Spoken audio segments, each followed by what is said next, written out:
La parole est à Monsieur Pascal Lecamp pour le groupe démocrate. Merci Madame la Présidente. Chers collègues, ma question s'adresse au ministre de l'Économie et des Finances, Bruno Le Maire. Monsieur le ministre, vendredi dernier, la Silicon Valley Bank, 16e banque américaine en taille d'actifs, a fait faillite. Cette défaillance est la plus importante depuis la grande récession de 2009.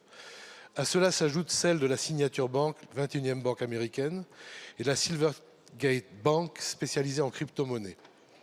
Je vous remercie pour votre première réponse tout à l'heure, rassurante sur la question de la solidité de notre système bancaire. Nous avons, depuis 2008, revu fortement le cadre prudentiel. Révision des accords de Bâle sur les niveaux de fonds propres, création d'un mécanisme pour prévenir le risque de liquidité ou encore meilleur encadrement des activités de marché qui doivent ainsi conforter la résilience de nos banques. À l'échelle européenne, la première phase de l'union bancaire a entièrement revu notre système de supervision, le rendant plus sûr et plus efficace que celui des États-Unis. Toutefois, des inquiétudes subsistent. Les différents marchés financiers ont depuis lundi fortement vacillé.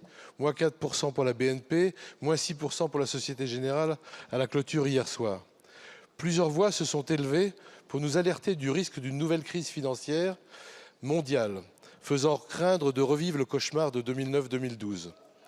Monsieur le ministre, cette faillite n'est-elle pas une piqûre de rappel quant à la nécessité d'achever enfin l'union bancaire et de mettre en place une véritable garantie européenne des dépôts, de protéger mieux nos concitoyens sans risquer de fragiliser les finances publiques de chacun de ces États membres? Je vous remercie.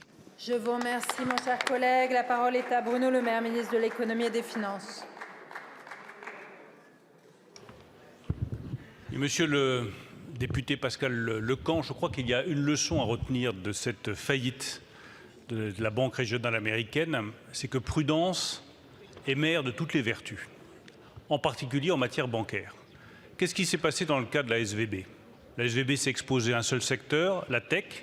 Elle l'a fait sur des bons du Trésor sans que les règles de Bâle III s'appliquent totalement à cette banque régionale américaine. C'est la décision prise par le président américain Donald Trump en 2019 qui a exonéré les banques régionales américaines d'un certain nombre d'obligations de Bâle III, notamment en cas de moins-value latente, ce qui était le cas sur la base des bons du Trésor américains. Les moins-values latentes étaient de plus en plus évidentes puisque les taux d'intérêt augmentaient et que ces banques avaient placé sur des taux d'intérêt à taux fixe et très bas. Les moins-values latentes étaient de plus en plus évidentes. Avec Bâle III, vous avez une obligation d'avoir une solvabilité plus forte et des placements en capitaux plus forts. Cette banque n'était pas soumise à cette obligation, d'où la faillite à laquelle nous assistons aujourd'hui, dont nous sommes protégés par le mécanisme de supervision européen. Nous avons mis en place depuis plus de 6 ans le mécanisme européen de supervision, une supervision européenne, le fonds de résolution unique à 75 milliards d'euros. Nous avons donc renforcé les dispositifs de supervision européens. Le mécanisme européen est plus puissant, plus solide, plus protecteur que le mécanisme de supervision retenu par les États-Unis. Je partage totalement votre avis. Il faut continuer dans cette direction-là, s'attaquer maintenant à la mise en place d'une véritable union bancaire qui ne touche pas que la supervision, mais également les mécanismes de dépôt. Nous y travaillons et j'espère que nous parviendrons à un résultat dans les mois qui viennent. Je vous remercie, Monsieur le ministre.